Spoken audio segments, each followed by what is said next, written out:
Honor, gloria, muerte y ser recordado por la eternidad. Esos valores se han perdido a día de hoy, pero creo que hay un universo que los personifica bastante bien, y ese universo es, evidentemente, Warhammer 40.000. Creo que no hay nada más honorable que un sacrificio, caer en batalla mientras salvas las vidas de otras personas. Y es por ese motivo que hoy vamos a hablar de las mejores batallas finales de Warhammer 40.000. ¿Y a qué me refiero con batalla final? Simplemente esos momentos donde un grupo de soldados debe resistir a oleadas infinitas de enemigos para proteger o salvar a otros, o incluso sin tener que salvar a otros, simplemente resistir. A todo el mundo le gusta eso, es uno de los clichés más usados en el cine, y diría yo que incluso en los videojuegos, pues esos momentos te atrapan más que a nadie. ¿Quién no recuerda esta escena de Halo?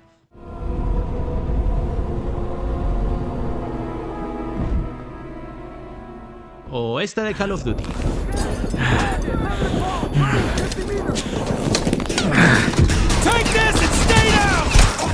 Simplemente es cine. Hay algo hipnótico en ver a hombres como tú y como yo luchando mientras saben que van a morir. Warhammer 40.000 lleva eso al extremo. Aquí tienes tanques de 30 metros, demonios, humanos genéticamente modificados y bichos espaciales que comen planetas. Y, ¿para qué negarlo? Cada batalla es básicamente una batalla final glorificada. Así que hoy vamos a ver los 5 mejores finales heroicos del Milenio 41, donde morir por el emperador es literalmente la única opción en el menú.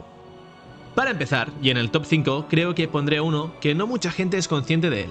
Nos remontamos a la batalla de Macrash, la invasión tiránida de la flota Behemoth al sistema de ultramar.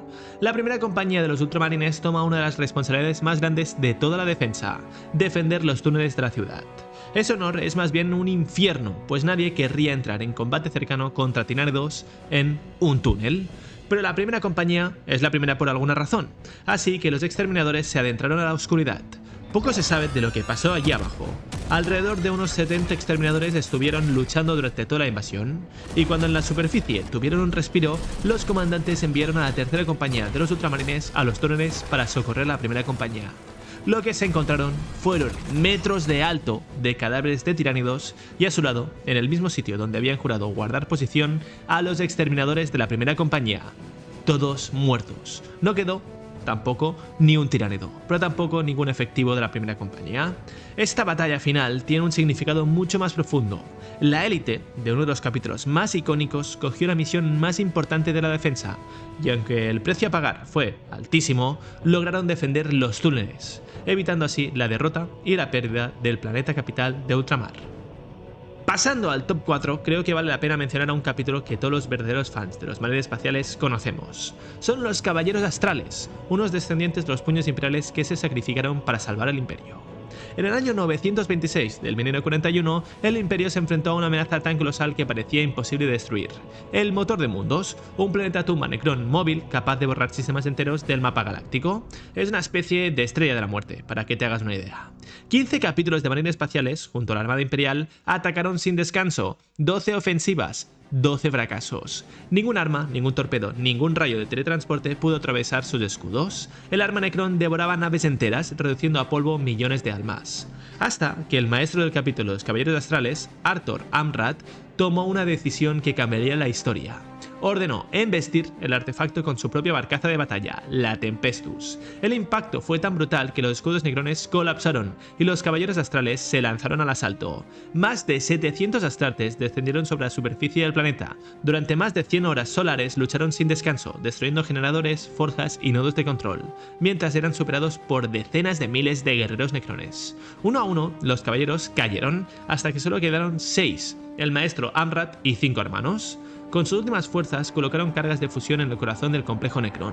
El estallido derribó los escudos del mundo y silenció sus armas, permitiendo que la flota imperial lo destruyera con una lluvia de torpedos ciclónicos. Ninguno de los caballeros astrales sobrevivió, pero su sacrificio salvó incontables mundos. Para que veáis la dimensión del sacrificio, años después, sobre las ruinas del planeta, los ángeles sangrientos erigieron un santuario en su honor, 772 estatuas de piedra, una por cada hermano caído. Desde entonces, 2 ángeles sangrientos montan guardia permanente ante el monumento, en memoria de aquellos que demostraron que, incluso frente a lo imposible, la voluntad del emperador siempre encuentra una forma de vencer. Desgraciadamente el capítulo se extinguió, pues después de tan honorable sacrificio, el Imperio negó la reconstrucción del capítulo, obligando a los 30 astartes restantes a navegar las estrellas hasta encontrar su final. En el top 3 tengo que ver uno de los momentos más impresionantes de la herejía de Horus, pues sale en uno de mis libros favoritos. Este es el momento final entre los custodes y los Galvorbak, los demonios de los portadores de la palabra. Cuando los portadores de la palabra traicionaron al imperio Nisban V, los custodes que habían sido asignados como vigilantes del primarca Lorgar desde Monarquía intentaron huir, pero su nave fue derribada y se estrelló contra su superficie. Y así, los Galvorbak descendieron tras ellos como una jauría infernal. Lo que siguió fue una masacre, 3 custodes versus 11 demonios. El custodes Niaralus, maestro de la esgrima, decapitó de un tajo a uno de los Galvorbak, pero el demonio siguió de pie, su casco aún gritando sin sonido. Niaralus tuvo que destrozarlo pedazo a pedazo para detenerlo por completo. El aire olía a sangre, a sudor, a miedo y a celo ardiendo. No quedaba cordura, solo instinto y solo muerte. Pero Niaralus cayó. Había matado, sí, por eso lo dejó expuesto. 2 de los demonios se lanzaron sobre él, cortando las uniones de su armadura y rompiendo su columna con golpes brutales. Un custodio por un monstruo. Pero Aquilon, el líder, respondió al instante. Su espada se movió como luz pura, cortando en 2 al asesino de su hermano. Fue entonces cuando Argeltal, el mítico Argeltal, se abalanzó sobre él. Un rugido inhumano, un salto y el casco dorado de Aquilon fue arrancado de su cuello, todavía unido a la columna vertebral que chorreaba sangre. El sonido fue indescriptible, la traición completa. Y solo quedaba un custodio, Sinthran. Rodeado por 6 demonios rugientes, hizo una de las cosas más chat de todas. Se quitó el casco y lanzó su alabarda como una lanza, atravesando a uno de los Galvorbak con tanta fuerza que lo dejó colgando en el aire con los pulmones y corazones hechos pulpa. Luego sonrió, desarmado. Había hecho un voto de silencio durante décadas, pero en su último aliento rió y dijo: Siempre te odié, maldito Chafen. Los 8 Galvorbak restantes se abalanzaron sobre él. Fue el fin de los custodes en Isban y el nacimiento de algo mucho peor. Siempre me ha parecido increíble esta resistencia de los custodes, pues después de sobrevivir a un aterrizaje forzoso de la nave, se tuvieron que enfrentar contra 11 demonios super dopados por los dioses oscuros, y al menos acabaron con varios de ellos. Mucho honor, la verdad. Pasando al top 2, vamos a irnos a Armageddon, donde los templarios negros lucharon hasta el final. El suelo, las paredes, todo era un mar de sangre y fuego. Las hermanas de batalla gritaban sus juramentos al emperador. En una iglesia se realizó la batalla final. El Sanctum era una pesadilla viva. Guardias, civiles, templarios, todos mezclados en una masa frenética de disparos y acero. Nadie iba a salir con vida. Algunos ya lo sabían y corrían, intentando escapar de lo inevitable. Con la mano aún aferrada al cuello de un orco moribundo, Grimaldus, el capellán, lo levantó sobre el altar principal. La pistola de plasma hacía tiempo que le había desaparecido de las manos, y solo le quedaba una cadena, así que la envolvió alrededor de la garganta del orco, y mientras lo estrangulaba, gritó hacia el techo cubierto de símbolos imperiales: ¡Luchad, hermanos! ¡En nombre del emperador! El orco pataleaba, sus garras raspando la armadura destrozada. 5 caballeros aún seguían vivos y sus voces se unieron a la del capellán.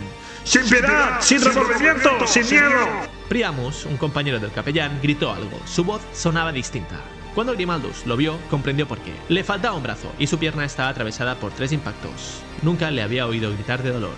¡Nero! Clamó, estaba buscando al apotecario. Y entre la multitud, lo vio, levantado en alto por una lanza orca. Los chenos lo alzaban como un trofeo, su cuerpo estaba empalado.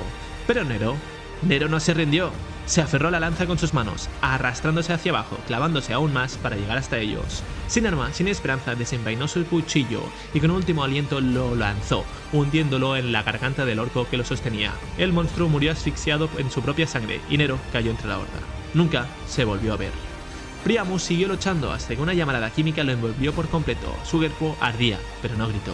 Grimaldus corrió hacia él, pero Artarion ya estaba allí, y su espada atravesó al orco del lanzallamas y se colocó al lado del capellán, espalda contra espalda. Adiós, hermano, dijo riendo. El techo se vino abajo. Los orcos, ciegos en su furia, seguían matando mientras el templo se derrumbaba. Los últimos defensores, los civiles, los guardias, caían uno por uno. Grimaldus llamó a Artarion, pero al girarse ya estaba muerto, decapitado, desfigurado. Y Grimaldus se fue riendo, como un verdadero templario negro que vio caer el templo de Hellrich sobre las cabezas de los compañeros. Brutal. Como curiosidad, os he dejado la película completa de Hellrich en la descripción, porque es una obra de arte. Finalmente, y para entrar en el top 1, tenemos la más épica a mi parecer, Pero antes, quiero que pares el vídeo y me digas cuál crees que es. Te leeré en los comentarios. Con esto dicho, tenemos la resistencia de los leales contra los traidores en Ysban 3. Cuando Horus traicionó al emperador, Saul Tarvitz, una leyenda, descubrió el plan y bajó a la superficie para avisar a los leales. Miles se refugiaron en búnkeres, sabiendo que iban a morir, pero dispuestos a hacerlo gritando. Durante meses resistieron contra sus propios hermanos, sin premarcas, sin refuerzos, sin esperanza. Cada volter que recargaban era un acto de fe, cada muerte una victoria, y cuando solo quedaron unos cientos, rodeados por legiones traidoras, se negaron a rendirse. Murieron todos, pero su resistencia encendió el fuego de la herejía. Tarvitz fue uno de los mejores marines especiales en existir, y seguro que ha sido el mejor hijo del emperador, pues su competencia también es una mierda. Esa batalla final duró meses y finalmente fracasó por culpa del maldito ratón asqueroso chepudo de Lucius, que viendo que iban a morir traicionó a sus compañeros para unirse a los traidores. Eso casi le cuesta la vida al menos. Y con esto hemos llegado al final del vídeo y me gustaría saber qué opinas. Así que deja un like y suscríbete si no lo estás, y comenta tus momentos épicos que crees que me han faltado. Con esto dicho, nos vemos en el siguiente y, como siempre, seguimos.